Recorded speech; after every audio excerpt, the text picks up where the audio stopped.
Good evening, ladies and gentlemen, and welcome to Political Winds. And I'm here with my co-host, Deanne Taylor. Say hello, Deanne. Hey, hey. And I've got a special guest in here, Andy Hopper. And hey, who's up? Cary Mellema just walked in the door. Thank you, Cary. And we have my dear friend and friend of the radio station, Lori McInerney's with her. We have a full studio here. Andy, how you doing? I'm doing great, Charlie. I really appreciate you having me on. This has been something I've been looking forward to since you told me that it was going to happen. All right. Well, congratulations. Thank you. And I know it was a hard-fought campaign. I know it was a little bumpy at some time, but I appreciate you really sticking and being a gentleman through the whole thing. I really do. Oh, I really well, think. I'll tell you Same what. with you, Cary. I just want to make sure that we give Cary props because Cary and I spent some time together, and he was really, both of you were really gentlemen and showed the true virtue as much as you can. It's hard to when you have, and I'm not going to mention anybody because that wouldn't be right, Daphne. But I had to do that. I'm sorry. I'm sorry. But anyway. Go ahead. But congratulations, a hard-fought battle. Now, I heard some numbers. What was the margin of win? What were the final It was 17 results? points. I want to say it was 58-41, I think, across the district. And Wise, I think we got 72. Oh, so, okay. yeah, it was an interesting – I mean, we talked about before. I mean, it's an interesting district. It's one of the most unusual districts in the sense that it is very split along the county border. But I think that when we got through the runoff – it had come together quite a bit. In fact, we won Robeson Ranch, both precincts, which is cool. That's actually about a third of the voting strength of Denton County is just that one neighborhood. Yeah. Wow. Did very well in Wise, won every single precinct in the county, which I think we did all three races or all three elections. But it was, man, I tell you, I wouldn't wish it on anybody, but it is a rewarding experience. And I'll tell you one story if you have a second. Sure. It was, as you're standing at the polls the last time, after doing this, this is the third time, we did it on March 5th and we did it 2 years ago in March. But when you're doing that last time and you realize that it's just person after person that's coming to the polls that you met at the door and you realize how good the people are. I'm not in this district and in this county, right. I mean, just absolutely outstanding people. And when you end that race and the polls close, and you just, it's kind of an overwhelming thing. And I think that, if we could just approximate or just understand how much Jesus loved people in that little moment when you realize you've met this small cross-section of humanity and how much you love people, because they are just, we have outstanding people. And it's just, to me, that was the coolest experience ever. It's just to realize, that we're just surrounded by patriots in this county. Yeah, and I mean, of course. And so, anyways, it was our privilege to be through it and go through it and to experience all the ups and downs. It really is a privilege, and you have to look at it that way. You have to stay grounded, don't you? Because there's the attacks and things that happen from all over the place. It comes from, it's probably like having a child. You can prepare for it, but you don't know until you're in the dog days of the campaign, right? Yeah, but I mean, I've had some practice, and I was telling some folks when I was down in Austin a couple of days ago, they were like, well, how'd it go? And I was like, I tell you what, I've done it both ways. I've won, I've lost. This is a better way to win, to finish up a race. It really is. But I mean, the thing about it is that we've had some practice, and it wasn't. I really don't think I was even stressed out at the end. I mean, I was good. Like, however it worked out, I'm totally good. Glad it's over. Glad we met so many fine people. Our mission, as I told you before, is to promote liberty, is to, sound the bell, to let people understand what we're up against and to educate them door to door. And so that was our goal. That's our mission, and everything else is extra. Hard work pays off, doesn't it? It does in every walk of life. Yes, that's exactly right. So you win it. So now you're going in an election in November. Mm-hmm. So we're all confident in that. But it just got real for you, didn't it? I mean, okay, now you're going. Now you've got to play. It's weird. The whole thing's weird. It's I don't think we've talked much since the election, but it was so interesting. I probably knew this intellectually, but to realize that, state rep, congressman, there's lots of roles that are representatives of, roles for, the elective body that are basically political offices. And I suppose if you win a county clerk's race or a city council, I'm just like pretty much as soon as they give you the keys and that you can start getting the job done, that's when the job starts. But what I don't think I fully comprehended or understood until, May 29th is that the moment that they realize that most likely the next vote is going to be yours and that the next bill authored is going to be yours, that's when, your phone starts ringing and you start realizing that every lunch and every dinner appointment is pretty much scheduled for months in advance. So we have been as busy as you could imagine. So we got the results on May 28th that evening, and the next, you sleep about 4 hours. You just can't sleep at all after you've been through all that. There's so much going through your mind. And the next morning, I kind of wander out of bed, about 7 in the morning, 4 hours of sleep. And I get a call about 10 in the morning from Shelley Luther. And she's like, Andy, pack your bags. We've got to go to Austin today. And I was like, what? Like, we just got through it. We got to pick up signs, all the things. And she was like, nope. So me and Amanda and Shelley headed down to Austin, and we were literally 30 hours in the Capitol in meetings, hashing out the language for this No Dem Chairs pledge with other reps, other nominees down in the Capitol. To be in the Capitol, doing productive work, even though it's purely political work, but, nevertheless fighting for a more conservative speaker. Hours from the election, it was just so bizarre, and so I didn't expect that. Well, it's getting real. Okay, so Deanne, do you have anything? No, go ahead. I'm just listening. Go ahead. Okay, what's the three most important things you're going to do as a representative? Yeah, well, this year is consumed with getting a better speaker because everything else hinges on that. Right. I mean, we've got to have a secure border. We've got to have secure elections. We've got to rescue people from property taxes. We've got to secure Texas sovereignty. Did you see that? Did you see that thing that came out today that showed that the feds were basically down at Fort Bragg, indoctrinating troops about the fact that pro-life activists are now labeled terrorists? It actually had terrorists, and it talked about if you're associated national right to life, you're a terrorist. So this is what we're up against. I mean, it's people are depending on their state to stand up against all that. So these are the important issues that face Texas, and that our populace expect our state representatives to basically interpose and to stand up against the feds, against all of this funny business. And the only way we can do that is to get a House that's willing to actually stand up. And right now, we don't have a speaker that's willing to do that. So it sounds like you not only have to go to fight for the people of Texas, but you have to fight the federal government in doing so in your own state. When did we ever think that we would be fighting the federal government to protect our borders, right? That's right. It's so interesting to talk to the other nominees and all, because the Texas House has changed historically. I mean, this particular election changed the composition of the legislature in ways that I don't think anyone could have ever imagined.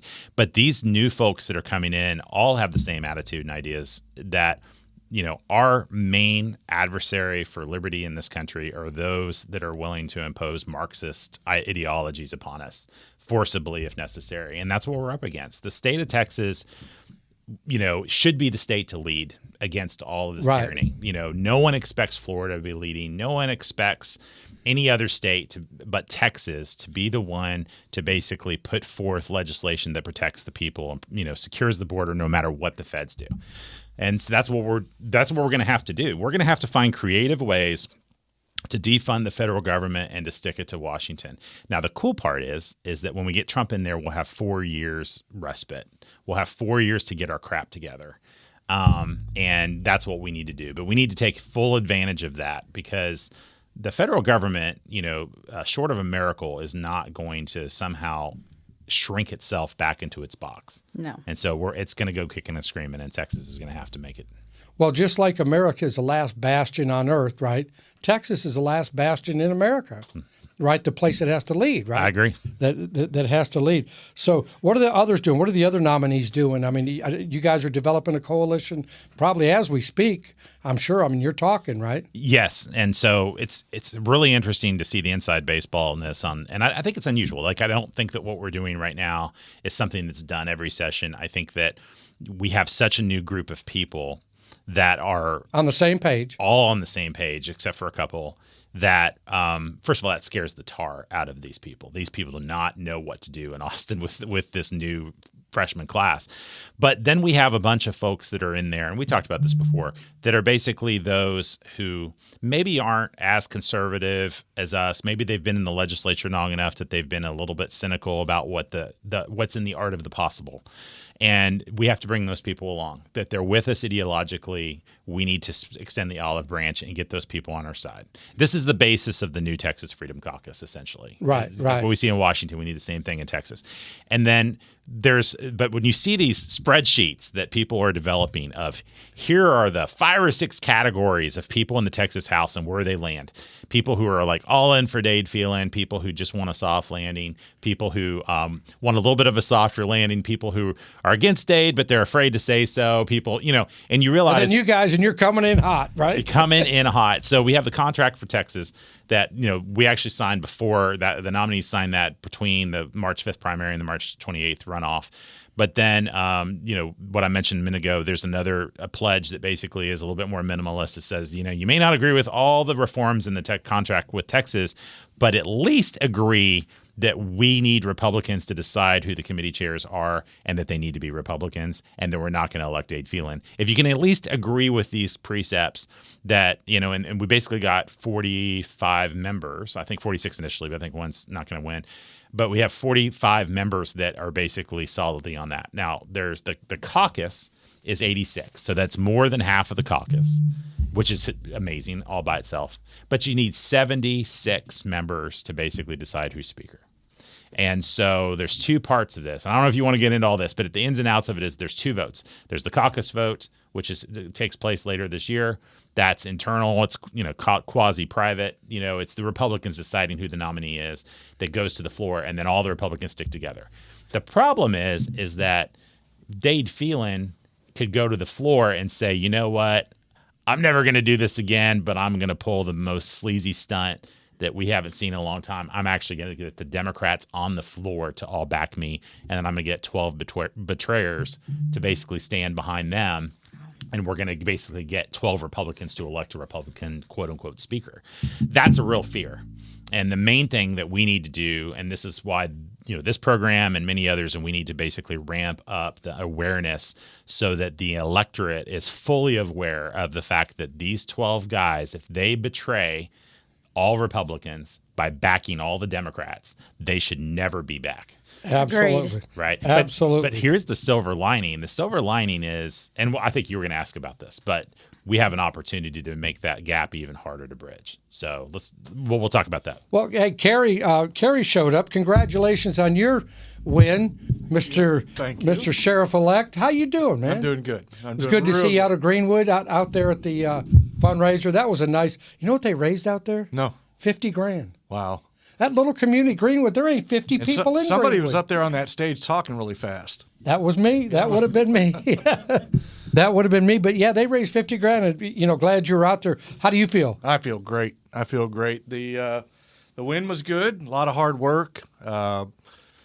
It really paid off. It really felt good. I unlike Andy, I was nervous that night. So Andy said he wasn't a little. I was nervous, but it was really good. Deanne and I were texting. She was like, "Did you find out, man? I'm trying, Deanne." 2 seconds later, "Did you find out, Deanne? Give me a minute." We were really we were pulling for everybody, and the interesting thing about that night is I knew about 8:30.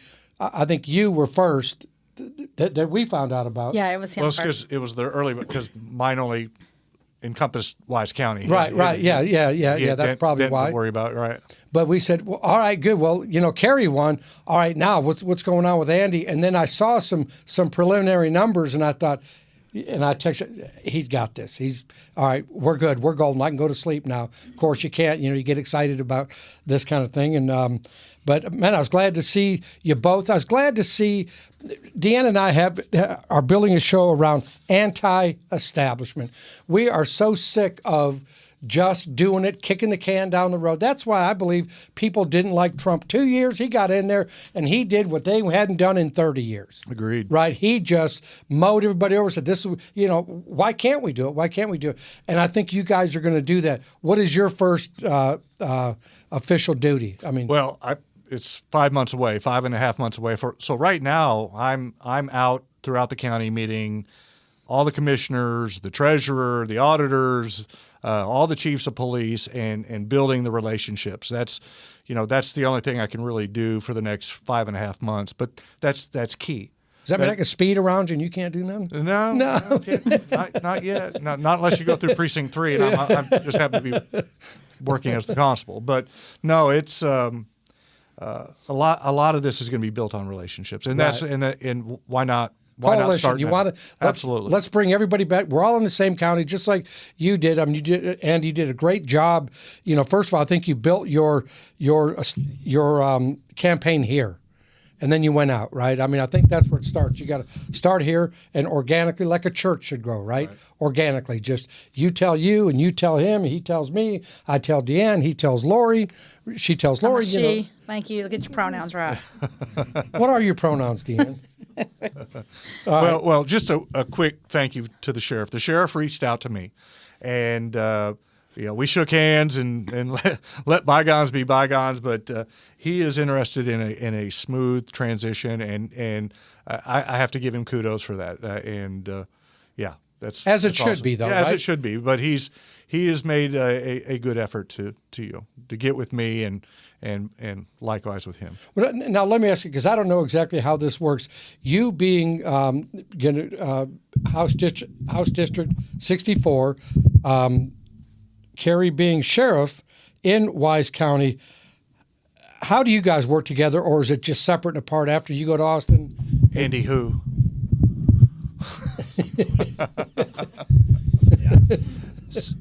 Actually, I think there's a lot of cooperation that is going to need to be happening, and I think that we touched on it a minute ago. I think that we're entering perhaps the most interesting period of our state's history. I think since its inception, certainly since the Republic. I think Getting rid of everything that's not Texas. I think getting our getting things together so that we're prepared to do the things that are necessary to protect Texans against tyranny.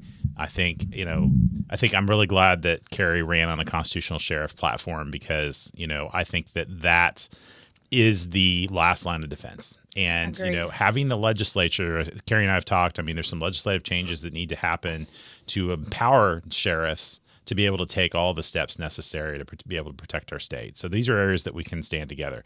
I kind of joked with Cary, somewhere during the campaign and said, hey, if you want to win this thing, like hands down, no question, put a mailer out with a picture of an FBI agent with his hands behind his back and Cary leading them into a jail cell when they're trying to take your weapons. Because that honestly is the fear. When you that's not out of the question. I mean, we can't say, oh, that would never happen here. No, I mean, 20 years ago we could have said that. We can't say it today. Did you see the video 2 or 3 weeks ago where the whistleblower that exposed that children's health clinics were basically using Medicare funds to transition kids, and that by whistleblowing that they rose the attention of the FBI that showed up at her house to basically harass them. And that's what we're up against. So, yeah. Yeah, it's gotten that bad, hasn't Yes, it? sir. Mm-hmm. So that's, we'd have never thought in 1,000 years in America, in Texas, but it is happening. It has permeated here. So now, Cary, you had, when Andy said you ran on a constitutional platform, I would have to think when you're running in a county with both Democrats and Republicans that was a kind of a gamble. No, not in Wise County. No, I don't. Okay. So. Maybe what not? Wise I'm County, asking the question. I knocked on a lot of doors, and like Andy said at the very beginning, there are thousands of patriots. We're still quite constitutional conservative in Wise County, and believe it or not, there were a lot of questions asked about what would I do if the feds walked in, and those answers I told them flat out. They will not be coming into Wise County. Right. Because you're the sheriff. I mean, I am. You're the authority. Well, I will be the sheriff. No, I know, but I mean, if that occurs during your, I will not abide by unconstitutional laws. There's just no way. And I got this Andy Hopper guy that will help me down there in the state side. Yeah. So A couple years ago, actually, let's go back. About 10 years ago, there was a bill before the legislature to create a Second Amendment sanctuary, a real one that actually required and empowered local law enforcement to stand up for the rights of citizens. A couple years ago, Missouri passed a really strong bill that not only just allowed state officials and LEOs to stand up, but to require them to. Texas had a bill, and it was basically watered down in the last vote. So basically all that language was stripped out. And it was basically like, yeah, Texas is a Second Amendment sanctuary, and that's about it. It's a name only. And what we need is not just a Second Amendment sanctuary, but a sanctuary for where people are not harassed by federal agents in any way, shape, or form. There's actually some really innovative statutory changes that, because a lot of people don't know, like Texas essentially rolls out the red carpet, just like the other 49 states, to each and every federal agency. You know, they don't have the carte blanche authority to just come to your door and serve you papers or any of that stuff. They act like they do. Yeah, I mean, we live in a federal system that is based on federalism. You know, your state law enforcement has the authority to do that. Federal law enforcement does not unless the state gives it. So I think we need to be having real conversations about let's reinstitute what our founders imagined. And that's education. I mean, people don't know. People are so afraid of the federal government anymore. When I was a kid, we weren't. We were afraid of local sheriff. You know, we weren't afraid of the federal government. We were afraid of local sheriff. I mean, as a rule. But now it's, you know, well, the government said this, the government said that. You have to. No. That's right. No. But also, don't y'all think also, too, that, like, the average person, like, we're tired of passing more laws. Like, why don't we just uphold the laws that are, like, already there? Like, you know what I mean? It's already illegal to walk across the border, illegally. It's illegal. Why? They're undocumented, Deanne. No, they're illegal. But I'm just saying, like, why do we need 15,000 more laws to back up what's already law? You know, like, I think that's what people are tired of. Like, how do people really have any faith in the new laws that are supposedly y'all are coming up with when we're not even upholding the laws that are already there? Yeah. Well, that's like the gun laws. There's 22,000 on the books. Nobody, right. What else are you going to do? And, like, also, like, you know, so we're going to make it to where you have to. I've never been able to vote that I didn't have to show my ID. Like, so is that something new? I mean, I don't. So here's the deal on that, and I'm definitely no expert, but, you know, I've listened to a lot of people that are experts on this issue, and it turns out they asked Ken Paxton a few weeks ago at an event, hey, is this a real thing? He says, no, I've researched it. Like, there literally is a couple different ways that illegals can vote. So it turns out that, you know, TWIC cards are given there, like to Transportation Department or Administration or something like that. And they give you a card and you get a TWIC card, and then you can basically, that is a pathway to a driver's license. You can also, they are actually also giving illegals just flat up, giving them Social Security cards, which is another predicate. If you look at the state statute and you say, how do I get a driver's license in Texas? It turns out that providing birth certificates and proof of citizenship is not part of that equation. You don't need that. So the problem is that you're providing ID. Does your driver's license prove citizenship? It does not, actually. Right. And so that's the real issue, you know? So yeah, there's lots of, and you talk about like more laws, you're exactly right. But then at the same time, we have to just recognize like we're in a flat up war for our country and our state against people who have really bad designs.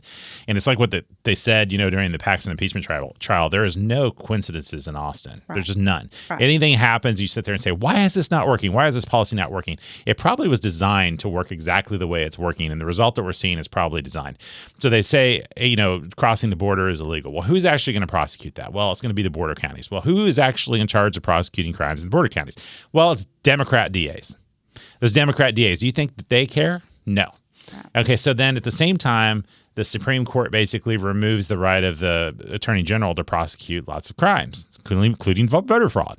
Well, don't you think that the Attorney General ought to have the authority during this time in history to be able to prosecute crimes that these local officials and DAs don't want to prosecute? I think so. Absolutely. How did this happen? Did it happen on accident? I'm not really sure, but we need to fix it. So we have people that are actually working against us. You know, we assume that everybody that's in government, whether Democrat or Republican, have the best interests of our country. I don't assume that. And I don't think that that's the case. Yeah, I agree. Trust but verify, right? Mm-hmm. Okay, so let's get a little bit into national. We've got a president that is obviously cognitively impaired, and I'm being kind. right? In my mind, he's been that way 50 years. I mean, I've watched him, and I probably shouldn't Yeah, say Chad Prather calls him Puddinhead and Biden. Yeah, I think that's about accurate. It's been that way for years. I call him Biden, Buyden, right? Everybody can buy him, right? So anyway, they're fracturing. I mean, they're freaking out because they've got a candidate that they put up there. They, don't believe your lying eyes. He's okay. He's, all of this. Now the debate proved to everybody they couldn't hide it, and they're fracturing. How's that going to play out? Yeah. Well, in any normal, universe that we're in, now I feel like we've been in an alternate universe for years now, so I'm not really sure that I can predict. Whenever they turn on that large Hadron Collider in Switzerland or wherever it is, I feel like everything's been weird since then. But I'm kind of joking. But setting that aside, if we have a nerd thing, yeah, it was. All right, go ahead. Yeah, and they have a super collider. Anyways, it doesn't matter if you're into physics or whatever. So it turns out that we have no crystal ball, but if we did, I think that there's a really good chance that Biden's done. I mean, I would say anyone who watched that debate would say that guy's done. There's no way he should be commander-in-chief now. There's no way he should be commander-in-chief or president of the United States after this election is through. And I just can't believe the Democrats aren't even just chomping at the bit to get rid of the guy. The fact that they aren't should give us all pause, right? That should what is up their sleeve? Yeah, but they're liars anyway. Aren't they really chomping at the bit? But they can't. Well, I mean, they can't admit that. Well, they've got 3 states, I think, right? That there's a 3 that they can't actually get them off the ballot, and so the only way that they have is to get the vice president, and she's not qualified either. So they're basically in a.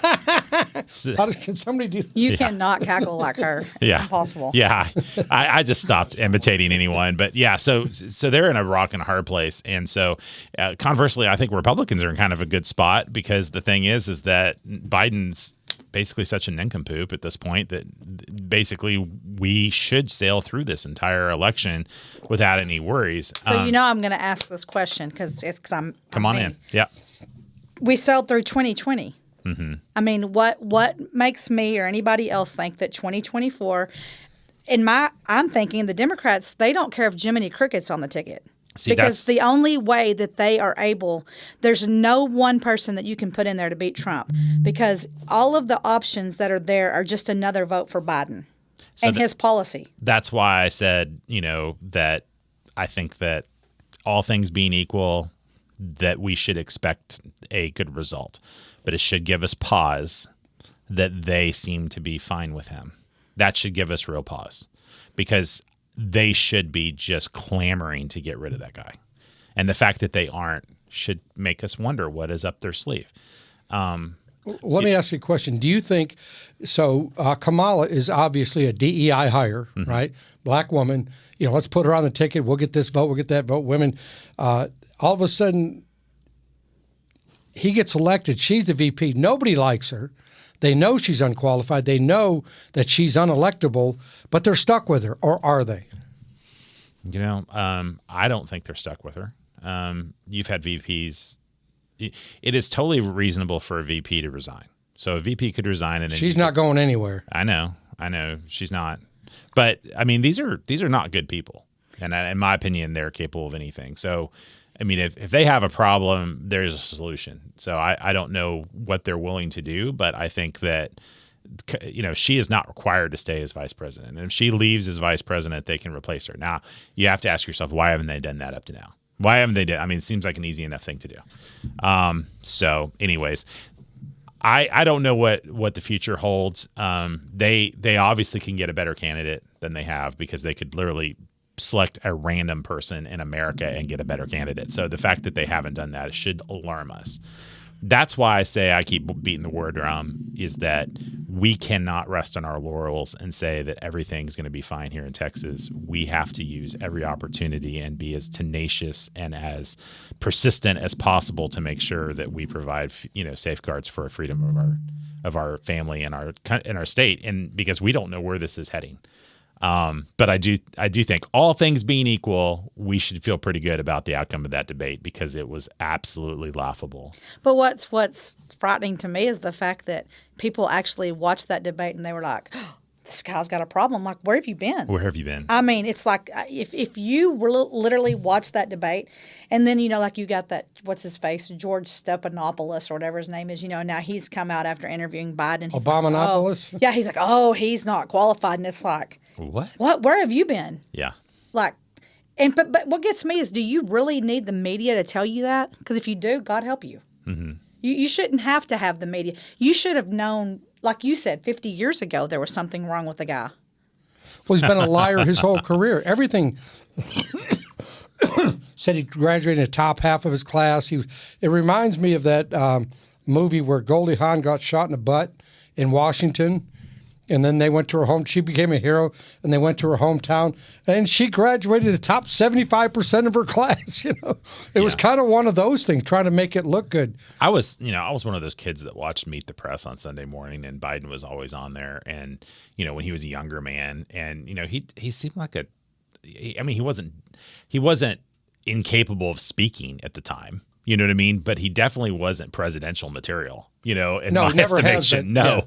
I mean, they're in a tight spot, which again should give you pause. With all the people who live in this country, and that he's the best one they can pick, it makes you wonder, like, they have to know. And they have to know that we know that he's not in charge. And they're totally cool with that. Neither him or Kamala, in my opinion. And that's why I think that the powers that be, that's why they like them, because they are controllable. Shouldn't it be really alarming to us as a people when we realize and that they know that we know that it's a complete scam? Right. I mean, shouldn't that be alarming when they're just so out in the open and, basically, executing this dastardly plan in the open and then saying, hey, we got this complete nincompoop that there's no way he's leading the free world, but we're going to go ahead and just gaslight you. And not only that, everyone knows they're being gaslit. It's just ridiculous. I'm not surprised after COVID, all the sheep that followed every instruction, even conservative people, good people that I know, followed lock, stock, in step with all of that stuff. And I'm thinking, what are you doing? The first month or two, we were kind of like, okay, what's going on? There's something going on. Let's look at this. And then you realize, hey, it's the government. Sorry, what was I thinking?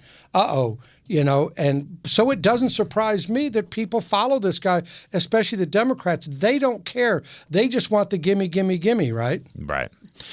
Listen, I keep telling myself. Utopia. Right. So we have a big God. We've seen him move in tremendous ways, and I think that at some level, some of this stuff, let's be honest, as far as what we're talking about here as the presidential stuff, almost all of this is out of our control in this room. Right. So we're just going to have some faith that he's going to be willing to move in defense of liberty in our country, and I think that I think that he has been without question, because they're willing to do anything, and so I'm really honestly surprised that that he's still a free man, which tells me that God's working. So, you know what I mean? Because there is nothing off the table for what they're willing to do to destroy this man. So let me ask you then, have you heard any talk about the bird flu down in Austin? Yeah, I've read articles about it. I haven't heard anything specifically in Austin about it. Because I figured that's going to be what we're going to try to ramp up in the next couple of months. Yeah, they're supposed to have some conference or summit in Washington about it, right? And I think the government just gave Moderna how many millions or billions of dollars to come up with the bird flu vaccine. And so why would we need a bird flu vaccine when I'd say 98% of the country probably hasn't even heard the term bird flu? I just think it's interesting. Like, again, there's no coincidences in Austin. There's no coincidences in Washington. Everything that happens is probably somebody's thought it up. And I think it's very interesting that all this legislation that we've historically passed to defend people against vaccine mandates specifically says COVID-19. Like, do we really think that COVID-19 is going to be the next threat? I mean, that's ludicrous. Of course not. Right. Why can't we get a generalized bill that protects you against medical procedures or protects you against, vaccines in general? That's what we need. We needed that 2 years ago. We needed that 3 years ago. But here we are. So we have to fight for that. Why is every policy that they are for the vaccine trans kids? What do they call that when they? Mutilation and genital mutilation of genital mutilation. I can't even say it. And I'm an auctioneer. It's hard. I know. And they trans them. There's a word. What's that stuff they what? You know what I'm talking about? Yeah, they give them, basically Hormone hormones. blockers. Yeah, hormone blockers. Yeah. That's what So what are we going to do? But now, why is it that how did we get to the point, or how do we stop all of that? How do we say, you know what, that's all nonsense? That you want to take your kid and do something, that's fine. But they're not even allowing parents to have a decision in that. Well, I mean, honestly, I think if like you give me an instance of child abuse that is more egregious and more awful and more just disgusting and satanic than going and cutting your kid's genitals off. It's disgusting. Like, I'm telling you, like, that's not something that any parent should have the right to do. Like, if that is not child abuse, there is no such thing as child abuse on planet Earth. And so that's kind of where we are. Again, spiritually, this is a demonic result of, a long-term, multi-thousand-year plan to eradicate and destroy, I think, women. Honestly, if we're honest, I don't know what it is that Satan has against women, but, this has been a long-term plan. Like, you saw it in the Roman Empire. My wife and I, one of the only classes we took together was a Roman archaeology class. But I remember, one of the things you learned in that class was, we know the names of the children that the emperors were basically raping. That is how open and in the public it was in the Roman Empire. And it was accepted by the culture. Well, that's apparently where Satan wants to get us to. Now, how do we get there? Well, we have to so dehumanize and destroy an entire generation to the point where the generations our age are afraid to even say anything about it, and all the desensitize them. Yeah, and that's what they're doing. First of all, the suicide rate is through the roof. The outcomes of suicide is worse after transitioning, which is like anyone who tells you the different hasn't studied it at all. It's a really bad situation, and so outlawed in Texas, still legal to go across state lines. You can't. It is a crime. We got a sheriff here. Is it a crime to go across to plan a trip across state lines to kill someone? Oh, absolutely. Yeah. Is it a crime to plan a trip across state lines to go and assault a child? Absolutely. But it's not, apparently, if you're going to go castrate a child. So got his pee-pee off and jeez. Yeah. I think the reason Satan hates women is because of the womb, our womb. We are. Isn't it interesting that there are no women clamoring to be in men's teams? Right. Isn't it interesting that there's no women coming in and harassing men in their restrooms? No, it's always the other way. It's always the other way. And you wouldn't hear a complaint. well, it's a very disproportionate, non-symmetric situation that we have where, it doesn't matter if you go claim yourself to be a woman. You basically have all these people that are easily harassed, and you're bigger than they are in it, and then you're telling them that they're a horrible person for calling you a man. You know what I mean? That it's their problem, not your problem for having, a mental health issue and not being willing to say it out loud, or just gaslighting. You saw that thing about the guy that he was a criminal and they basically stuck him in. He was a predator, and they stuck him in a women's prison, and then he went and sexually assaulted. You saw that? Yeah. I read it just the other day. I read about that. That's right. What's the joke on? Is it America? The fact that these people are manipulating the entire system. If you're a dude and you're like, hey, do you want to be in a woman's prison or a man's prison? Yeah. You know what I mean? And the fact that our society is like, yeah, go ahead and put him in the women's prison. And what's the point of having a women's prison if you're going to do that? Yeah. Just have mix them all up. Yeah. I know. Well, so dumb. What I see, and I might be seeing it wrong, but what I see is like these men going into women's sports, and I see this mutilation, and I see the Kamala, the DEI hires, is backfiring. Where are the feminists in all of this? They fought hard. I don't believe in a lot of their fight, but they fought hard to get Title IX for these women, so these women could have a sport, have respect, get the scholarships, do all of those things. They finally get there. It's going along great, working good. I like women's volleyball. That's fun. That's better than watching college football, right? They work harder. And then all of a sudden they drop a bunch of men in there. Where are the feminists now? It's it's exposing that hypocrisy. There's actually, I think, a lot of feminists that are speaking up about it, but the thing is the mainstream media is not allowing them to be heard because... Or they're shamed, like Naomi Wolf. Are you familiar with her? Mm-hmm. Naomi Wolf wrote a good book, about that. And she says that very same thing. When she spoke out against women's health as a result of the vaccine, everybody ostracized her in New York. She was a toast of the town, and then she couldn't even get arrested, right? Right. But once if you're a young girl and you decide to start with these hormone blockers or whatever else, you are never probably going to have a child. Right. I mean, that's diabolical. You're never going back. That's right. Diabolical. So so, Carrie, I'm going to ask you this question since we're on that subject.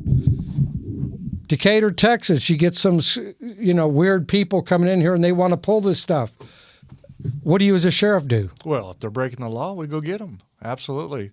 That and a lot of schools are not in the city limits. So you've got Paradise, you've got other cities or small towns that have schools where the sheriff is responsible for the law enforcement action there, and they violate these laws that are on the books now. I'm going to ask you a real personal question here. And I thought about this when you and I were talking. I thought, well, is that a right question? But I want to ask it. And that is, how do you – no, it's good. It's good. I wouldn't embarrass unless I could, and it would be really good. No, but when you are up against a law or something in law enforcement and the laws of God and nature of God and the laws on the books, how do you as a man resolve that as a Christian? Well, I look at it as constitutional first. I mean, the Constitution was written by people of God, correct? So, that's good. So, you abide by the Constitution. The Constitution will tell me everything I need to know. Right.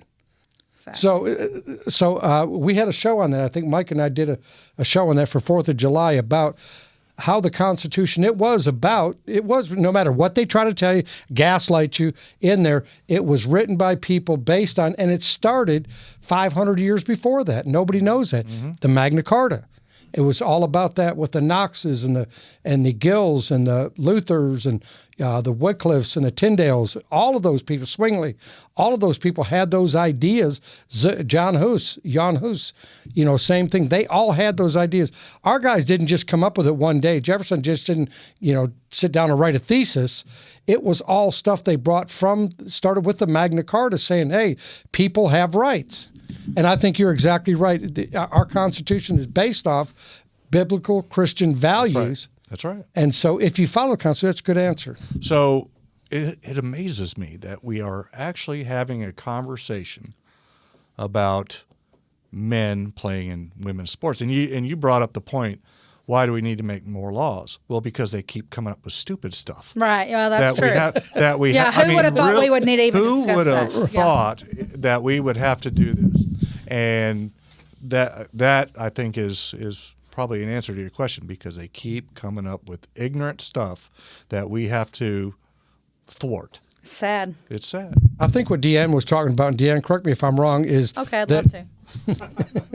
is that we have you can't cross the border legally.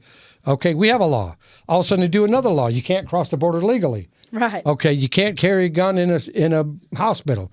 Okay, you can't carry a gun in a hospital. They keep making these laws. It doesn't help anybody. You only need one. Enforce the one. Right. That's my point. Yeah, no, I think that, and I totally agree. And this is something that I've always. I had a friend that I was stuck in the defense industry for years, with a windowless environment, sitting there talking about and pontificating, like, what is the real basis for some of these different mental thought processes that cause people to create new laws. And I think that what it is that people feel like that they have the need to pass laws in anticipation of the breakage of other laws. So it's like, you know what I mean? So killing someone, and I know this is a shock, but shooting someone with a gun is actually a crime. But let's pass 50 other laws that anticipate that crime. Right.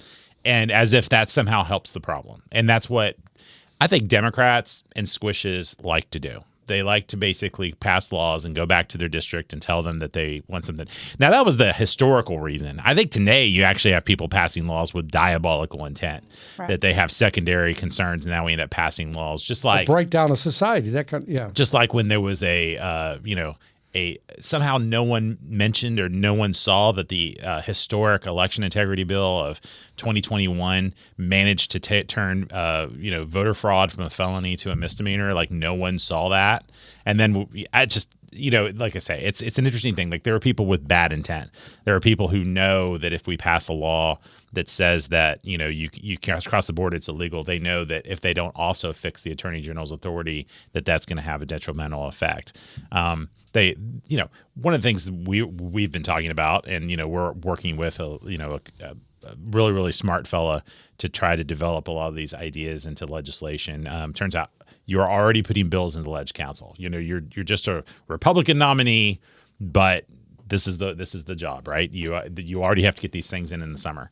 And one of the things I've always said, and I think that, it's a new law, but, or a change to existing laws to say, you know what, if you are, sexually assaulting, raping children, because if you ever saw Sound of Freedom, like, that should be the death penalty. Right. It should be. It turns out the feds don't like that. So maybe we should have some words to say about this and to put this in law and to fight the feds tooth and nail on it.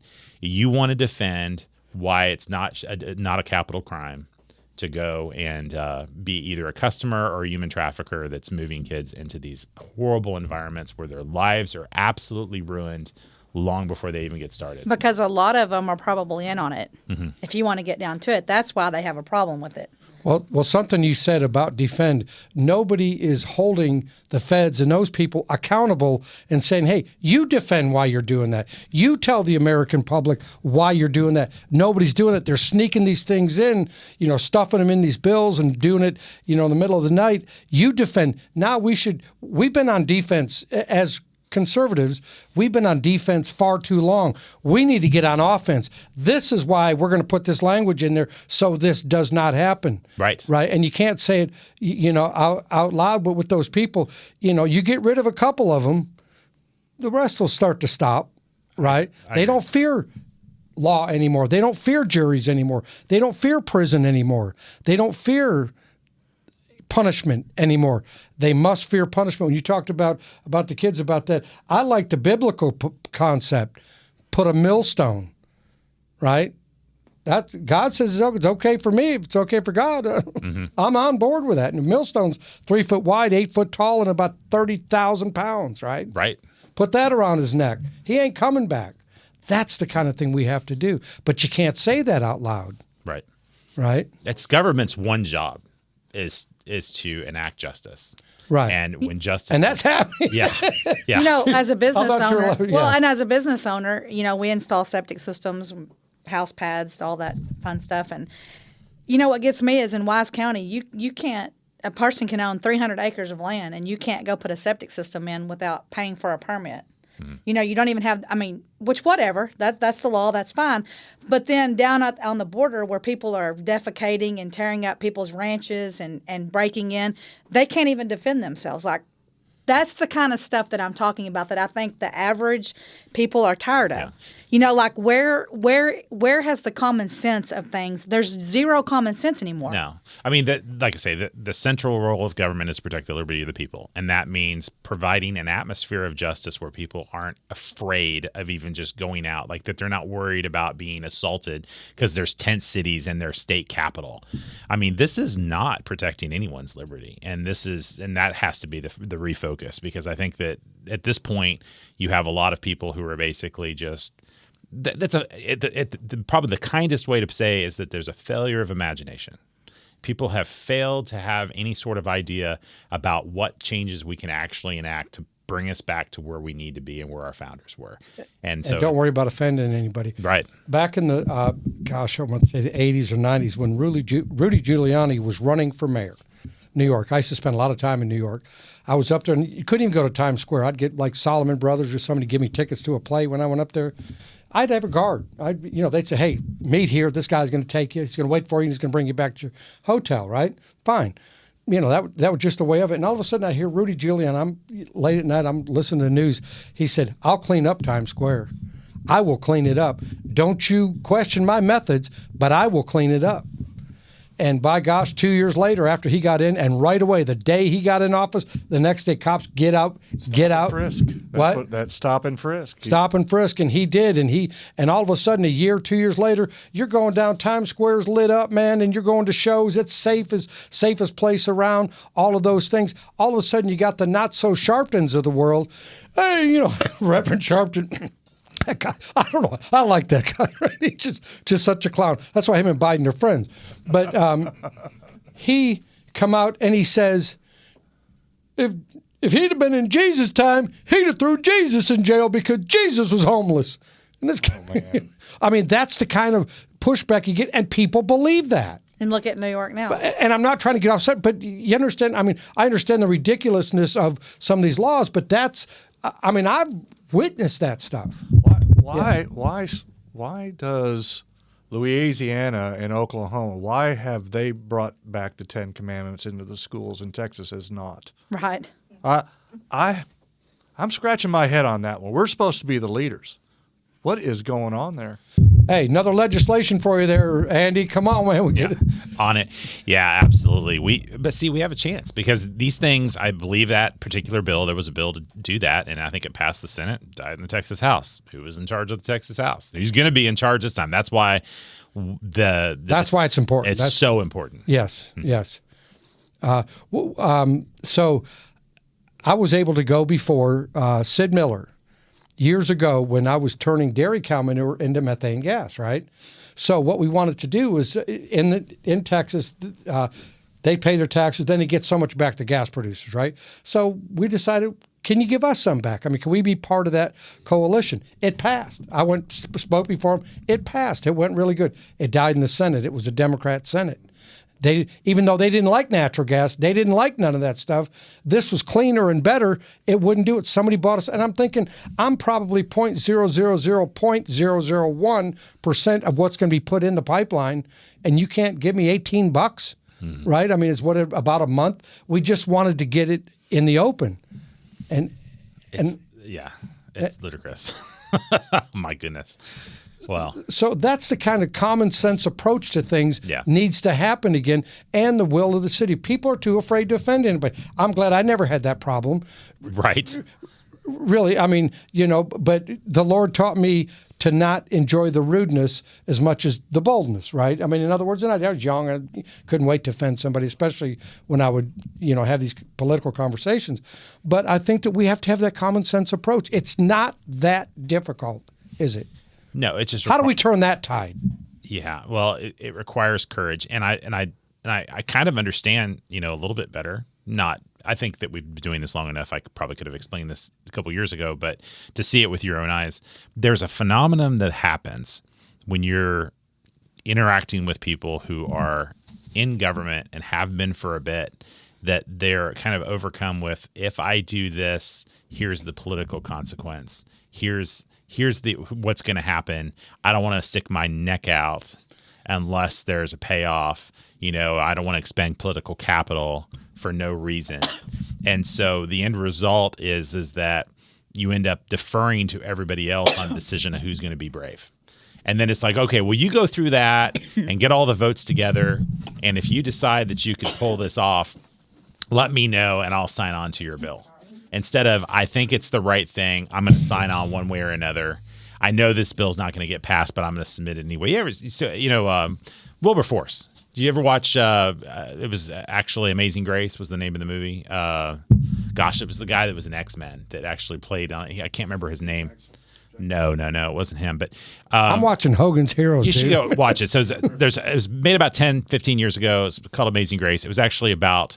So he was actually friends with Newton, was his first name, and he was actually the author. Oh yeah, of Amazing Grace. Of Amazing, yes, yeah. I have seen. And so that, he was a slave trader, I guess, earlier in his life. Fell off the ship. Yeah, and Wilberforce was a legislator, parliamentarian, whatever, member of the parliament in UK, and so for basically 30 years, the guy submitted the same bill that died. 30 years in a row, submitted the same bill, made the same arguments. Every year you get a couple more people to vote for it. After 30 years, slave trade was ended in UK without a fight, without a shot fired. It requires people who are brave, who are willing to basically be that guy. And, and we just need more people who are willing to be that guy. More people willing to stand up. We're doing a show on Tuesday mornings about commitments, right? And we talked about communication. You can communicate all you want, but if you can't commit to that communication that you're doing, you have nothing. Mm-hmm. You know, you're back where you started from. We need to commit and stand. You know, people need to stand up and say, you know what, enough's enough. And I think it happens when those people that don't want to be bothered are bothered, right? I think that's when it really happens, because it's obvious it didn't happen during COVID. I mean, I was coming back from a motorcycle from Brownsville, and COVID hit. I knew nothing, absolutely nothing about it. We hardly got fuel enough to come home. Gas stations along I-35 were shutting down. Yep. And honestly, if people see a political cost, if your elected representatives see a political cost to their bad behavior, they'll change their ways. But they've got to see it and they've got to understand it. And I think it's interesting that they paid the political cost for COVID, but they paid it under the banner of Ken Paxton's impeachment. If that makes sense. Right. They would say, oh, well, it's because they took a wrong vote on that. And it's exactly right. And that was a terrible vote. And they did pay a huge political price for it. But it was the same people who sold us out during COVID that basically answered to the man and expanded government and expanded the executive authority and basically sold your rights down the river. These are the same people who voted yes on impeachment without even a second thought. And so they've got to understand, like, if the folks and the people door to door had risen up during COVID and resisted, they would have paid a political price for that. But unfortunately, we didn't. Now we know, never do that again. Right. Okay, one last question before we go. We've got a couple of minutes here. What's the most pressing issue in the new legislative session?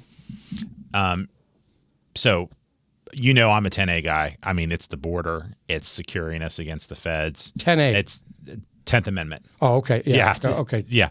So, I mean, securing the relationship under federalism that our state and our founders imagined when they signed up for this union.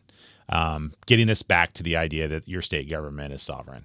That means the border. That means having secure elections where Texas gets to decide how the elections are run and not the feds trying to take them over.